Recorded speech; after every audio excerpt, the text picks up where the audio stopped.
and it's called Escaping the Atmosphere and Reading Camera. After jumping out of an airplane and watching the Tetons from above, I wanted John, the man I love, who was born on March 23rd, to feel this feeling like you're fighting the atmosphere in free fall. It's like no other feeling in the world. Then I thought of another man, also born on March 23rd, who had dreams of breaking past the atmosphere altogether. And in his time, the only way he could do that was to build rockets for the SS and dream of the moon. It's strange to believe that Wernher von Braun was a rocket engineer in Berlin during the turbulent 30s and 40s, so he became a part of the SS and was ahead of Hitler's dream plan to build the perfect vengeance rocket. And from what I hear, von Braun did that work for Nazi Germany, but he also loftily talked about sending rockets to the moon. Don't go around talking like that, I'm sure they'd say to him, so he dreamed until the Nazi collapse. So the states swooped him up in the budding Cold War, and von Braun even met with President Kennedy to cement their dreams, and then worked on the Saturn V rocket and Apollo man missions to the moon. And, okay, maybe I only jumped from an airplane. Maybe John is fighting gravity in a wind tunnel, but that's no landing on the moon. But cut us some slack. Wernher von Braun didn't go to the moon. But with this one man, born on March 23rd, he helped us get to where we are today. On my webpage for it, there are photos of him with President Kennedy. There's a bunch of them, but I'm like, here's a good shot with the army plane behind them. So I had to do it for him, and because it was Hitler's birthday, I found two other ones that relate to Hitler stuff. So sorry, you're getting the Hitler stuff on this one. You're getting the Hitler stuff on this one. And then I'm done. This first one is called Zeal was Unbridled, and it was written on the calendar day Adolf Hitler signed the Nero Decree.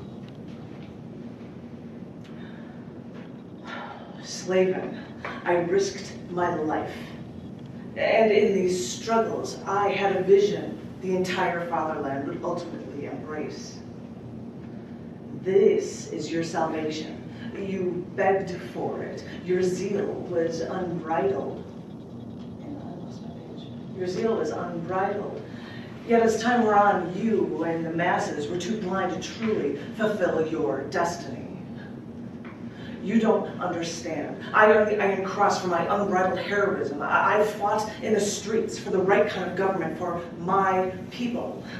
And I changed my life so I could be your servant. And now you all betray me so. I have always fought, and that has been my decree since the beginning, to never surrender. And as I continue to fight, all I see around me are cowards. You should want to die instead of turning your tail to run. Deserter. You deserted your destiny, not me. This is only proof to me that it was never your destiny after all.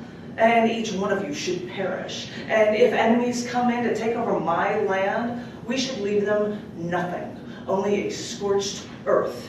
And since my people stopped fighting, let them die too. I want to make this clear. It was not my vision that was faulty. It was your inability to fulfill your goals and ultimately make this empire reign 1,000 years. Your unbridled love for these ideals should have sustained you. So, you have no one to blame but yourself. We're doing that. I wrote a poem from the perspective of Hitler. What? This other one is called We Didn't Start the Fire, and it was written on the anniversary of the Reichstag fire, which was February 27th of 33. Precisely 4 weeks after Adolf Hitler was sworn in as Chancellor of Germany, Germany's parliament building, the Reichstag, was set on fire. And to Adolf Hitler, what a fortunate happenstance this was, where they could pass the Reichstag fire decree to state that all communists, since one started that fire, all communists were against Germany, which cemented Nazi Germany and him becoming the Fuhrer. Fortunate happenstance for Adolf Hitler indeed. Or was it a well-orchestrated plot by the German government, making the Reichstag fire synonymous with the red flag, a ruse to fool the country to condemn a false enemy so they end up supporting their true enemy instead? This is how master of deceit Hitler orchestrated his way to power. Documents uncovered after the end of World War II, plus information revealed during the Nuremberg trials, shows Hermann Goering may have started the Reichstag fire. Dating a patsy was easy when they found the unstable Dutch communist Ernest van der Lubbe, and man, did Hitler hate those communists. The story is writing itself. You're probably now expecting a tirade on concentration camps, or the twisted experiments of Dr. Mengele, or the twisted sadistic acts of a chicken farmer who was too weak to even be admitted into an army. But sorry, reader, Himmler and the SS weren't even around in '33 when the Reichstag burned to the ground. This was when just the seeds were planted in the German government, the seeds no one wanted after a defeat in World War I. However, these were the seeds planted and growing deep within the mind of Hitler. Seeds no one fully understood, and even when he wrote his rambling diatribes in Mein Kampf, plus while serving prison time for ducking and covering instead of heroically fighting after the Beer-Hall-Putsch. But don't think they didn't aggrandize these failed battles to appease the megalomaniacal savior that the women all flocked to adore, which is why the leader could never marry a woman. He could only be married to the fatherland. Maybe that might explain his love affair with his niece. But after she killed herself 2 years before the Reichstag fire, Hitler only settled for meek women, well hidden. On the surface, the rise of Nazi Germany only existed because of a series of its curious and fortunate happenstances. But look deep into each of these inexplicable events, and a different story will unfold altogether, of careful planning and careful propaganda. Because even Joseph Goebbels, the propaganda minister, said that his best propaganda was Adolf Hitler himself, and creating that short-term myth. Thank you.